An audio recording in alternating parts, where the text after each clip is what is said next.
Hai, halo Sobat Alfa Teknik, saya Rafael, bahagia bisa berbagi ilmu dan pengalaman kepada rekan-rekan khususnya di bidang elektronika. Sini deh, Cah. Capnya taruh dulu. Mesin cuci 2 tabung yang keluhannya bagian spin tidak berputar. Nah, menurut informasi pemiliknya seperti itu, kita akan tes dulu. Ini bawa apa ya ini? Sapunya dibawa sana ke sini. Oke, kita tes dulu. Saya akan colokkan.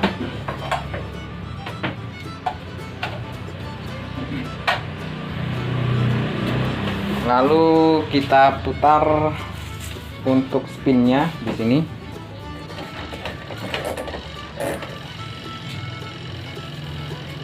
Ya, tidak berputar ya.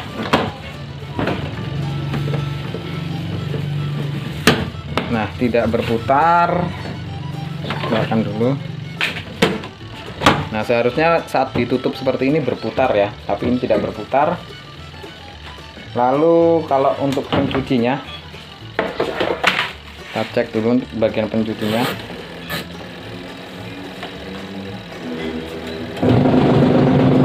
Berputar untuk bagian pencucinya.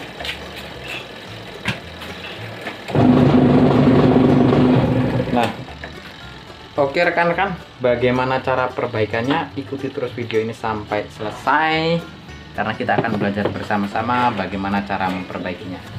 Oke, langsung saja kita akan bongkar.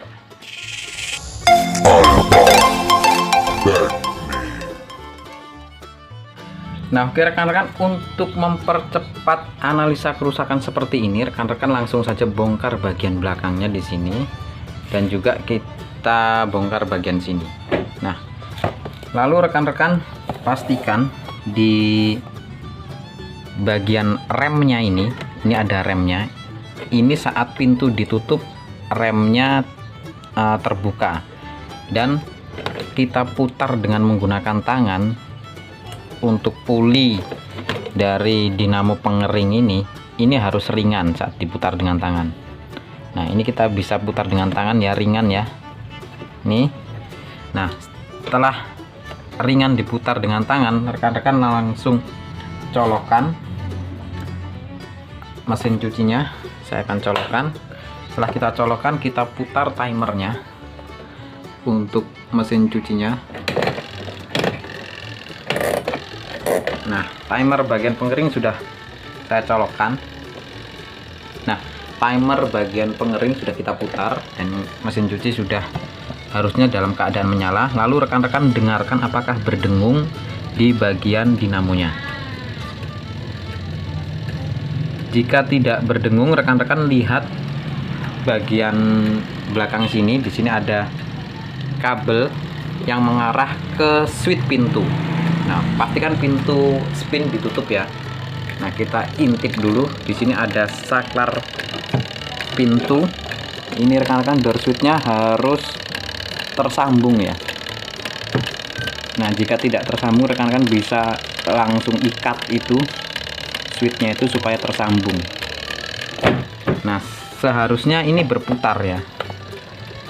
Nah, tapi rekan-rekan, kalau rekan-rekan perhatikan dan dengar, sebetulnya di bagian dinamo itu berdengung. Nah, untuk cara kedua lebih cepat menganalisanya apakah dinamonya rusak atau tidak, rekan-rekan cabut lagi. Rekan-rekan lepas kapasitor ini. Lalu bagian kabel ini rekan-rekan perhatikan. Selalu ada 3 kabel yang mengarah ke dinamo spin. Nah, ini kabelnya 3 ya. Nah, rekan-rekan potong ketiga kabel yang ke arah dinamo. Jadi dinamonya tak usah disambung apapun. Nah, untuk memotongnya rekan-rekan sisakan kabelnya sedikit supaya rekan-rekan mudah mengingat warna kabelnya nanti kalau menyambung lagi. Lalu rekan-rekan lihat di skema di dinamo bahwa ada listrik langsung, kabel listrik langsung. Nah, itu kita sambung dengan salah satu kabel steker atau colokan. Nah, lalu 2 kabel lainnya tentu saja ini akan kita sambung ke kapasitor. Nah, ini kita sambung dengan kapasitor. Ini kapasitornya.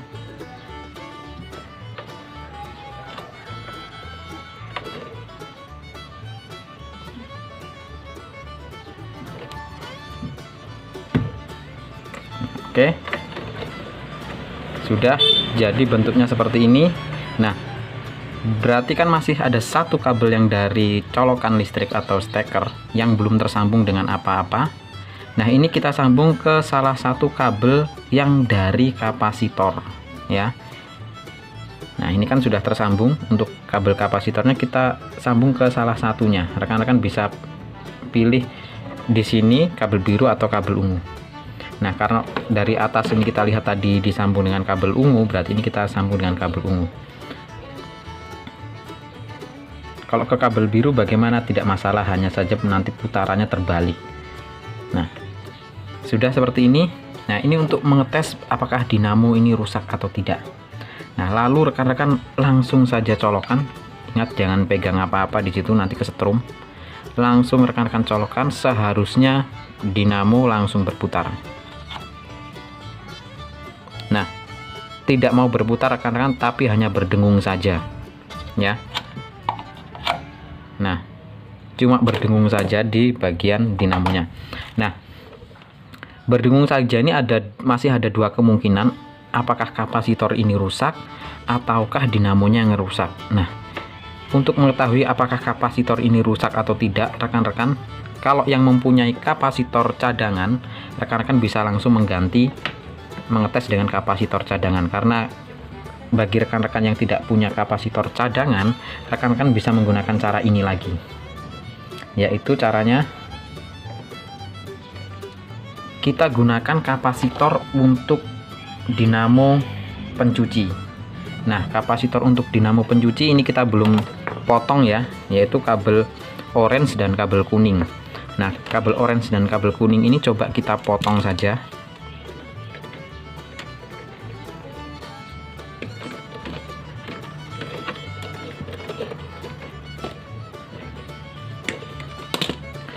Nah, kita sudah mendapatkan kapasitor untuk dinamo pencuci.